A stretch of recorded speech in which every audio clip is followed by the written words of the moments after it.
मुर्शिदाबाद में तृणमूल नेता पर बम और गोलियों से हमला किया गया। इस घटना के बाद से पूरे इलाके में तनाव का माहौल है। वहीं हालात पर काबू पाने के लिए पुलिस ने मोर्चा संभाल लिया।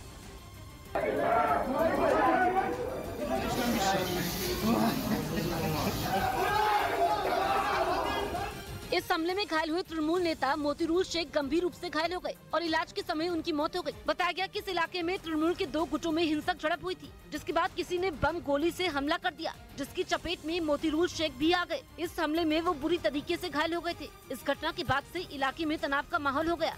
मोतीरूल शेख के समर्थक प्रदर्शन और नारेबाजी करने लगे। हालात पर काबू पाने के लिए मौके पर पुलिस फोर्स की तैनाती कर दी गई। उधर चुनाव आयोग में अरुण गोयल की नियुक्ति पर सुप्रीम कोर्ट ने केंद्र सरकार से सवाल पूछे।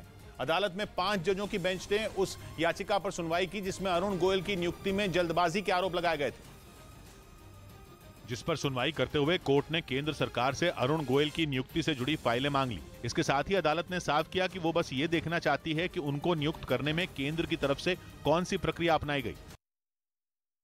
इस बीच समाजवादी पार्टी के अध्यक्ष अखिलेश यादव ने यूपी की कन्नौज सीट से लोकसभा चुनाव लड़ने के संकेत दिए। 2019 में इस सीट से उनकी पत्नी डिंपल यादव ने चुनाव लड़ा था, लेकिन वो हार गई थी।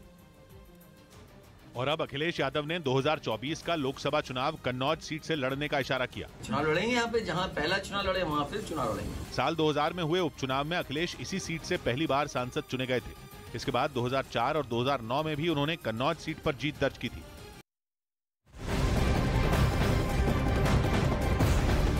दिल्ली नगर निगम चुनाव के लिए बीजेपी आज अपना घोषणा पत्र जारी करेगी। बीजेपी अपने घोषणा पत्र को संकल्प पत्र के नाम से पेश करेगी। आज दोपहर 2:30 बजे बीजेपी का संकल्प पत्र केंद्रीय मंत्री पीयूष गोयल जारी कर सकते हैं। बताया गया कि बीजेपी के संकल्प पत्र में सभी वर्गों का खास ख्याल रखा गया है।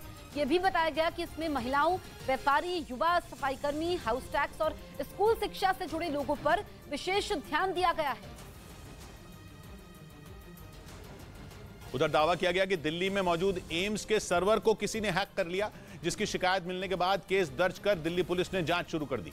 आरोप है कि बीते कुछ दिनों से वहां इंटरनेट के जरिए होने वाले कामों में परेशानी आ रही थी, जिसके बाद आशंका जताई जा रही है कि किसी ने एम्स के सर्वर को हैक कर उसका डेटा चुराने की कोशिश की। सबसे बड़े अस्पताल एम्स का सर्वर डाउन हो गया है और इस बात को लेकर भी आशंका जताई जा रही है कि इसे हैक कर लिया गया है। वहां मौजूद मरीजों ने आरोप लगाया कि ये परेशानी कई दिनों से है।